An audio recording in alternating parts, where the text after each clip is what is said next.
ஜெபிப்போம். என் கண்மலையும் என் மீட்பருமாகிய கர்த்தாவே, என் வாயின் வார்த்தைகளும் எங்கள் இருதயத்தின் தியானமும் அது சமூகத்தில் பிரீதியாயிருப்பதாக. ஆமென். இயேசு சிலுவையில் மொழிந்த இரண்டாவது வார்த்தை, இன்றைக்கு நீ என்னுடனே கூட பரதேசில் இருப்பாய்.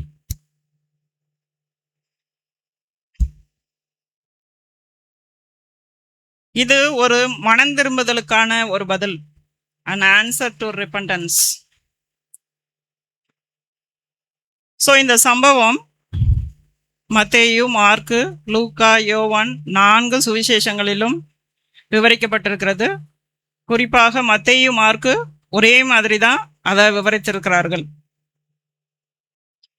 அவருடைய வலது பக்கத்தில் ஒருவனும் அவருடைய இடது பக்கத்தில் ஒருவனுமாக 2 கள்ளர் அவரோட கூட சிலுவையில் அறையப்பட்டார்கள். அதே போல எனக்கு முன்னாடி ஒரு போதகர், எனக்கு பின்னாடியும் ஒரு போதகர், நடுவில் இயேசுவை சிலுவையில் அறைந்த மாதிரி நான் நடுவில் நிற்கிறேன். ஸோ என்ன நடக்குதாங்க? சிலுவையில் அறையப்பட்டிருக்கிற இயேசு கிறிஸ்துவை எல்லாரும் பார்க்குறாங்க. அந்த வழியாக போகிறவங்க எல்லாரும் அவரை பார்த்து இகழ்ந்தார்கள். வழியில் போகிறவங்க என்ன சொல்கிறாங்க? உன்னை நீ ரட்சித்துக்கொள், நீ தேவனுடைய குமாரனே ஆனால் சிலுவையிலிருந்து இறங்கி வா என்று அவரை தூஷித்தார்கள். அடுத்த வசனத்தில் நம்ம பார்த்தோம் அப்படின்னு சொன்னா, பிரதான ஆசாரியர், வேத பாரகர், மூப்பர் அவங்களும் என்ன பண்றாங்க? இயேசு கிறிஸ்துவை பார்த்து பரியாசம் பண்றாருங்க. மற்றவர்களை ரட்சித்தான், தன்னைத்தான் ரட்சித்துக் கொள்ள திராணி இல்லை. தேவன் மேல் பிரியமாயிருந்தானே, அவர் இவன் மேல் பிரியமாயிருக்கட்டும், இப்பொழுது இவனை ரட்சிக்கட்டும் என்று பார்க்கிறவங்க எல்லாம் அவரை என்ன பண்றாங்க? இகழ்றார்கள், பரியாசம் பண்றாங்க. நம்ம ஒரு காரியம் செய்யாமையே, ஒரு குற்றமும் செய்யாம சிலுவையில இயேசு கிறிஸ்து தொங்குறாரு. எல்லாருமே அவரை இகழ்றார்கள், பரியாசம் பண்ணுகிறார்கள். அது மாத்திரமல்ல, சிலுவையில வலதுபுறத்திலும் இடதுபுறத்திலும் 2 கள்ளர்களும் அவரை பரியாசம் பண்ணினார்கள் அப்படின்னு சொல்லி நம்ம பார்க்கிறோம். போர்ச்சேவகர், அதிகாரிகள் எல்லாருமே அவரை பரியாசம் பண்றாங்க, ஏளனமா பேசுறாங்க. ஸோ ஏசாயா 53:12 நம்ம பார்க்கிற வண்ணமாய், அக்கிரமக்காரரில் ஒருவராக எண்ணப்பட்டார் என்ற வேத வாக்கியம் நிறைவேறும்படி இதெல்லாம் நடந்தது அப்படின்னு சொல்லி மார்க்கு குறிப்பிடுகிறார். நம்ம எல்லாத்துக்கும் தெரியும், புதிய ஏற்பாட்டில் இருக்கிற வசனமும், மரத்திலே தூக்கப்பட்டவன் எவனும் சபிக்கப்பட்டவன் அப்படின்னு சொல்லி. சிலுவை மரத்தில் சபிக்கப்பட்டவராக இயேசு சிலுவையில் தொங்குகிறார். ஸோ இங்க நம்ம பார்க்கும்போது சாபத்தின் சின்னம், பரிகாச சின்னம், இழிவான சின்னம் சிலுவை. இது நம்ம லூக்கால பார்க்கும் பொழுது, நீ யூதரின் ராஜாவானால் உன்னை ரட்சித்துக்கொள் என்று பரியாசம் பண்ணினார்கள். ஸோ இந்த உலகத்தில் இயேசு கிறிஸ்து இருந்த பொழுது எதை குறித்தெல்லாம் பிரசங்கம் பண்ணினாரோ அந்த வார்த்தைகளை எல்லாம் வச்சு அவரை பரியாசம் பண்ணுகிறார்கள். இங்க லூக்கால பார்க்கும்போது, சிலுவையில் அறையப்பட்டிருந்த குற்றவாளிகளில் ஒருவன், 2 பேர் அறையப்படுறாங்க, வலது இடது என்று வேதாகமத்தில் குறிப்பிடப்படவில்லை. என்ன சொல்றான்? நீ கிறிஸ்துவானால் உன்னையும் எங்களையும் ரட்சித்துக்கொள் என்று அவரை இகழ்ந்தான். மற்றவன் என்ன சொல்றான்? நாமோ நியாயப்படி தண்டிக்கப்படுகிறோம், நாம் நடப்பித்தவைகளுக்கு தக்க பலனை அடைகிறோம், இவரோ தகாததொன்றையும் நடப்பிக்கவில்லையே என்று அவனை கடிந்து கொள்கிறான். கடிந்து கொண்ட பின்னர் இயேசுவை நோக்கி, ஆண்டவரே, நீர் உம்முடைய ராஜ்யத்தில் வரும்போது அடியேனை நினைத்தருளும் அப்படின்னு சொல்றான். ஸோ இங்கு நம்ம ராஜ்யம் அப்படின்னு சொல்லி பார்க்கறது பரதீசு. யோவான் 19:18 நம்ம பார்க்கிறோம், அவரோடு கூட வேறு 2 பேரை 2 பக்கங்களிலும் இயேசுவை நடுவிலுமாக சிலுவைகளில் அறைந்தார்கள். ஸோ யோவான் சுவிசேஷத்தில் நாம பார்க்கும்போது வேறு 2 பேரை, லூக்கால நம்ம பார்க்கும்போது குற்றவாளி, மத்தேயு மார்க்கு கள்ளன் அல்லது திருடன். ஸோ இந்த வார்த்தையில நம்ம என்ன கற்றுக்கொள்றோம் இன்றைக்கு? ஸோ இன்றைக்கு அப்படின்றது கடவுள் நமக்கு ஒரு கொடுத்த வாக்குத்தத்தம். என்ன பண்றார் இயேசு கிறிஸ்து இங்க சிலுவையில? அந்த கள்ளனுக்கு உடனடியாக இளைப்பாறுதலை கொடுக்கிறார்.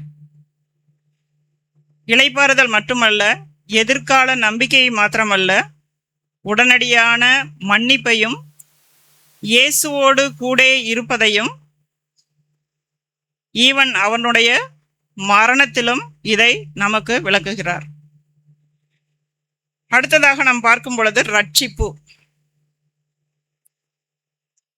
ஸோ அந்த குற்றவாளிகளில் ஒருவன் அல்லது கள்ளனில் ஒருவன் தன்னுடைய குற்றத்தை கிறிஸ்துவிடம் உணர்ந்து அறிக்கையிடுகிறான். அது மட்டுமின்றி இவர்தான் இயேசு கிறிஸ்து, இவர்தான் என்னை ரட்சிக்க முடியும் என்பதையும் அவன் அறிந்திருந்தான். இயேசு கிறிஸ்து நம்மை ரட்சிப்பது அப்படின்றது இந்த உலகத்துல நமக்கு கிடைத்த மிகப்பெரிய பரிசு. நம்ம வேதத்துல வாசிக்கிற வண்ணமாக எபேசியர் 2:8, கிருபையினாலே விசுவாசத்தை கொண்டு ரட்சிக்கப்பட்டீர்கள், இது உங்களால் உண்டானதல்ல, இது தேவனுடைய ஈவு. ஸோ நம்மளுக்கு கடவுள் விசுவாசத்தை கொடுத்திருக்கிறார், ரட்சிப்பை கொடுத்திருக்கிறார். இதை காட்டிலும் பெரிய ஒரு விலையேற பெற்ற பரிசு நம்மளுக்கு வேற எதுவும் கிடையாது. அந்த மாதிரி ஒரு ரட்சிப்பை, ஒரு பரிசை அந்த கள்ளனும் பெற்றுக்கொள்ள தன்னை தகுதிப்படுத்தி இருந்தான். ரோமர் 10:8-9 நம்ம வாசிக்கிற வண்ணமாய், இந்த வார்த்தை உனக்கு சமீபமாய் உன் வாயிலும் உன் இருதயத்திலும் இருக்கிறது. கர்த்தராகிய இயேசுவை நீ உன் வாயினாலே அறிக்கையிட்டு உன் இருதயத்திலே விசுவாசித்தால் ரட்சிக்கப்படுவாய். நீதியுண்டாக இருதயத்திலே விசுவாசிக்கப்படும், ரட்சிப்புண்டாக வாயினாலே அறிக்கை பண்ணப்படும். ஸோ அந்த குற்றவாளிகளில் ஒருவன் இயேசு கிறிஸ்துவை தன்னுடைய இருதயத்தில் விசுவாசித்தான், தன்னுடைய வாயினாலே அறிக்கை செய்து கிறிஸ்துவிடமிருந்து அந்த சிலுவையில் தொங்கின பொழுதும் ரட்சிப்பை பெற்றுக்கொண்டான். அடுத்தது பரதீசு. பரதீசு அப்படின்னு சொன்னா நிறைய மீனிங் எல்லாரும் சொல்றாங்க. வேதத்தில் நம்ம வாசிக்கும் போது உம்முடைய ராஜ்யத்தில் வரும்போது அடியேனை நினைத்தருளும் அப்படின்னு சொல்லி அந்த கள்ளன் சொல்லுவான். ஸோ ராஜ்யம் எது? பரமண்டல ஜெபத்துல நம்ம சொல்றோம், உம்முடைய ராஜ்யம் வருவதாக. சிலுவையில் அறையப்பட்ட அந்த இருள் சூழ்ந்த அந்த கடினமான சூழ்நிலையிலும் இயேசு மனம் திரும்பி வந்த அந்த கள்ளனுக்கு தன்னுடைய இளைப்பாறுதலை தனது ரட்சிப்பின் மூலம் அளிக்கிறார். இதை நம்ம விளங்கி கொள்ள வேண்டும் என்றால், ஏதேன் தோட்டத்தில் இழந்து போன அந்த உறவை மீண்டும் புதுப்பிக்கிறார் சிலுவையில். பரதீசு என்பது நம்ம அதிகமா புரிந்து கொள்ளணும் அப்படின்னு சொன்னா, ஒரு இடம் என்பதை காட்டிலும் நாம் அல்லது அந்த கள்ளன் அவரோடு கூட இருப்பதை குறிக்கிறது. அடுத்ததாக இருப்பாய் என்ற உறுதியை இயேசு கிறிஸ்து அவனுக்கு கொடுக்கிறார். அந்த கள்ளனுக்கு அல்லது குற்றவாளிக்கு இயேசு கிறிஸ்து நம்மோடு கூட இருக்கிறார் அப்படின்றத உறுதி செய்கிறார் சிலுவையில். குற்றத்தின் தண்டனையை அனுபவிக்க வேண்டிய அந்த குற்றவாளிக்கு கர்த்தர் ஒரு தெய்வீக ஒப்புரவாக்குதலை அந்த இடத்துல சிலுவையிலே அவர் கொடுக்கிறார். ஸோ இன்றைக்கு பாவிகளாகிய நம்முடைய நம்பிக்கை எது?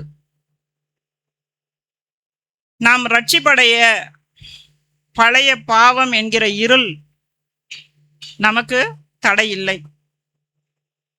கடைசி மரண தருவாயிலும் யாதொருவர், ஒரு பாவி இயேசுவை விசுவாசித்து அவரிடம் தன்னுடைய குற்றங்களை அறிக்கையிட்டால் நிச்சயமாக அவன் ரட்சிக்கப்படுவான். ஸோ அந்த சிலுவையிலிருந்து இயேசு கிறிஸ்து இன்று நமக்கு கற்பிக்கின்ற பாடம்.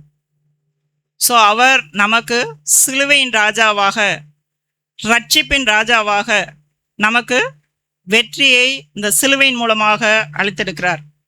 மத்தேயு 4:17 நம்ம வாசிக்கிற மண்டமாக, அது முதல் இயேசு மனந்திரும்புங்கள், பரலோக ராஜ்யம் சமீபத்திருக்கிறது என்று பிரசங்கிக்க தொடங்கினார். ஸோ இன்று நம்ம எல்லாரும் மனந்திரும்ப அழைக்கப்பட்டிருக்கிறோம். பரலோக ராஜ்யம் சமீபத்திருக்கிறது. நம்மளுடைய டிரான்ஸ்லேஷன், பரலோக ராஜ்யம் நம்முடைய கைகளில் இருக்கிறது. இயேசு கிறிஸ்து தாமே இந்த வார்த்தையை ஆசீர்வதிப்பாராக. ஆமென்.